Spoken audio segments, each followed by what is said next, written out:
Welcome to Vaishya IAS. So we'll be continuing with the Plums series of polity, governance and schemes today. Okay, so if you're new to this channel, please consider subscribing this channel so that you will be getting daily free updates on UPSC. And if you're looking for a good quality test series, then you can contact the number which is given on the screen 7200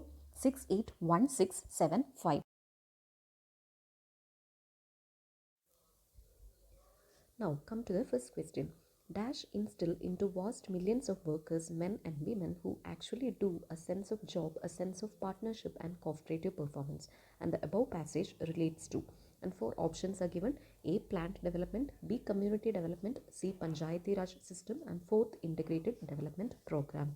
Okay, so these kind of questions are going to test your conceptual clarity, how far you are aware of the main initiatives which were taken by the government so far in our country. Okay, all those initiatives, whether it is current affairs or static, whatever initiative, even if it's many years old, okay, that you should be aware. So all these programs are very very important from the exam point of view. Okay, all these have done to a massive transformation or a kind of a turning point in India's history, political history and social history. Okay, so all these programs, you have to be very aware of the mandate of these programs, what are the contributions of these programs in uplifting the Indian society. Okay, so here you can make a logical guess also. Here it's talking about terms like partnership, cooperative performance. So out of the given options, the best choice would be B, community development, wherein these cooperative kind of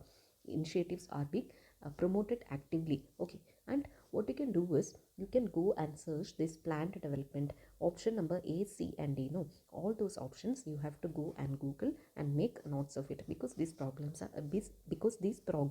damn important. Okay, so here the correct option comes out to be community development, and which was started in the year 1952. Now come to the second question. A college student desires to get elected to municipal council of his city.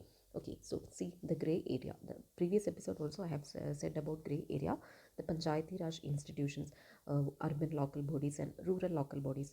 Okay, so this is a conceptual kind of question taken from that portion. And the question reads: the validity of his nomination would depend upon the important condition, among others, that he obtains permission from principal of his college, he is a member of political party, his name figures in the voters list, and he files a declaration owing allegiance to Constitution of India. Okay, so out of these four options, which is the important qualification which has to be there for that student to contest in the election? So instead of directly asking about the qualification, okay, usually UPSC will be asking like that: what is the qualification for president, vice president, etc. So instead of asking it directly, they are making an indirect meaning, okay, or indirect question they are making. Okay, they're essentially asking about the qualification only. What is the qualification for a college student to contest an election? And out of these four options, which one is the correct option? So this is a standard fact, you should know this fact. So the correct option here comes out to be option number C: his name figures in voters list. So this is the essential condition to contest an election. Okay, to contest an election also, not only for voting in the election, but for contesting an election also, your name should be in voters list. You should be having the franchise, you should be above the 18 plus years. Okay, so out of these four options, C is the correct answer. And please do these kind of practice question. If you can do these kind of practice questions more, so that you will get a more clear concept clarity. Okay, now come to the next question. The speaker can ask a member of the house to stop speaking and let another member speak.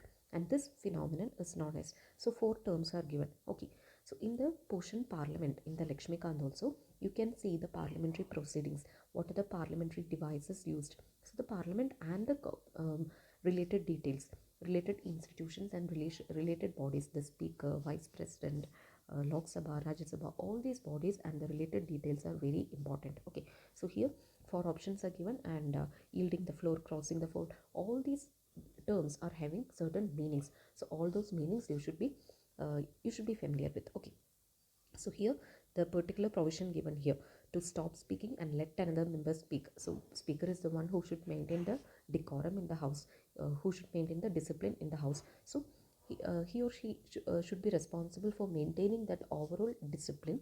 And so this uh, particular function has been given a particular name, and the name is yielding the floor. Okay, so here the correct option comes out to be yielding the floor. Okay, the other options, no, the crossing the floor, anti-defection, decorum, anti-defection, you will be aware, but crossing the floor, many students are not aware of this. So please go and check what is the meaning of this crossing the floor. All these are terms given to the parliamentary proceedings. Okay, and you should be having a fair idea of those proceedings also. Now come to the next question. This is also typical kind of question where you can apply some amount of logical guessing. The state which has the largest number of seats reserved for scheduled tribes in the Lok Sabha is.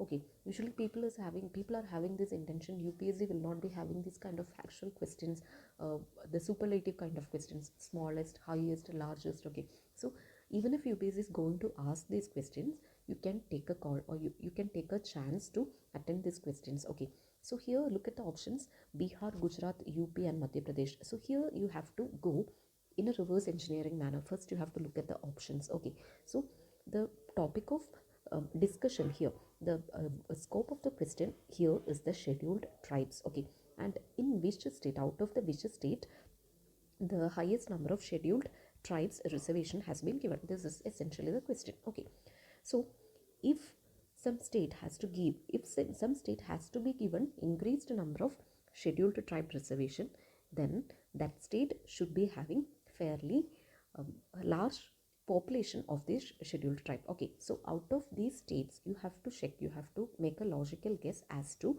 which state would be having, which is most probable to have the largest number of population within the scheduled tribe. Okay, so here you can see that all these are having many scheduled tribes. But Madhya Pradesh, if you are clear with your static GK portion, okay, these are some details which you should know. Okay, you should be having a fair idea of all the states of India. Many people, if you are someone who is coming from the South India, then you'll be aware of the states of South India, and if the vice versa also. If you're someone who is from North India, you'll be aware of that area only. It is not like that. UPSC expects you to be aware of all the states. Okay, you should not be regionalistic in any way. So that is the intention why UPSC is framing these kind of questions. Okay, so here if you look Madhya Pradesh, that area you are having many number of tribals. Okay, many number of tribal communities you are having in Madhya Pradesh. So most probably this can be the answer, and this is the answer. Okay, so here in this kind of questions you can apply the logical thinking, but you can apply the logical guessing, because it is not possible for you to learn all the superlatives which is having the highest population. It is such a silly question. Okay, no one is going to learn all those things, which state is having the highest number of reservations and how many seats are given. UPSC needs a generalist. This is not a fashion which UPSC expects you to know. Okay, so here this is to test your logical thinking only. That questions also you should be aware how, where to apply logic and where to apply your standard fact, or where to apply your static knowledge. Okay, so here the correct answer is Madhya Pradesh, and you have to take care of the methodology through which I have solved. Scheduled tribe population is more in Madhya Pradesh among the given states, so you can go with Madhya Pradesh. Okay, now come to the next question. If a new state of the Indian Union is to be created, which one of the following schedules of the constitution must be first amended? Okay, this is also conceptual kind of question. So you should be knowing the schedules of the constitution, and what is this schedules talking about. Okay, so if the first schedule itself talk about the India introduction only. Okay, so logically if Indian Union has to be amended in any way, it should reflect in the very first schedule itself. So the correct answer here comes out to be A, first schedule. Okay. That's the end of today's session. So we'll meet in the next week in the next episode. Until then, stay tuned. Thank you.